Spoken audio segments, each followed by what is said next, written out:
በወር በትንሹ 50 ሺህ ብር የሚያስገኝልኝን የሶሻል ሚዲያ ስራ ለምን እንዳቆምኩ በዚህ ቪዲዮ ልንገራችሁ።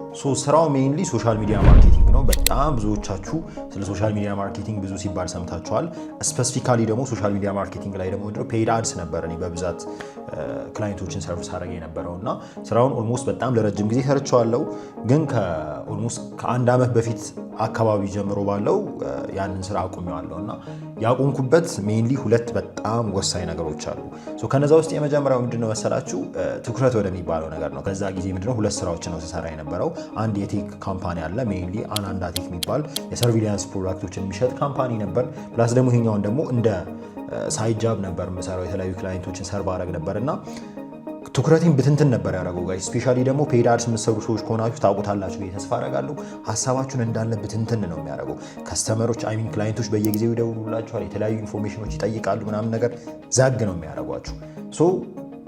ኮምፔር ሳደረገው ሁለቱን የሶሻል ሚዲያ ማርኬቲንግ ስራ ወይም ደግሞ የፔይድ አድሱ ስራ ከዚህኛው ስራ ከሚያስገኘው አንጻር ምንም ወርዝ የሚያደርግ ነገር አልሆነም እና ለምን ይሄኛውን አላቆምም ብዬ ሜይንሊ የቴኩ ስራ ላይ ወይም ደግሞ እዚህኛው ቢዝነስ ላይ ፎከስ አድርጌ ለመስራት ሞከርኩ ማለት ነው። እና በሚገርም ሁኔታ በጣም የሆነ በቃ ስካይሮኬት የሆነ ውጤት ነው የቴክ ቢዝነስ ላይ ማየት የጀመርኩት እና ትኩረት የምታደርጉበት ላይ ጉልበታችሁ ይፈሳል የሚባለውን ነገር ከዚህ የተማርኩት።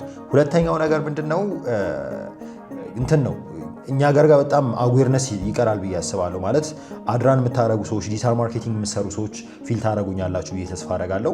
በጣም የሚቀር ነገር አለ። ማለት ክላይንቶች ምን በተአምር አይረዷችሁም። በቃ እናንተ የምትሰሩትን ስራ አይረዷችሁም። የሆነ ወርዝለስ አድርገው ነው ያለውን ነገር የሚያዩትና ያንን ነገር ሳይ ደግሞ በቃ እንደ ትልቅ ቫልዩ ለመስጠት እየሞከርን ምናምን ነገር እነሱ 1000 ብር 2000 ብር ምናምን ነገር ፐር ዊክ እየከፈሉን የሆነ ቫልዩ የሚያደርጉት ነገር ስላልጣመኝ ከዛኛው ቢዝነስ ወደዚህኛው ሺፍት አድርጌያለሁ ማለት ነው።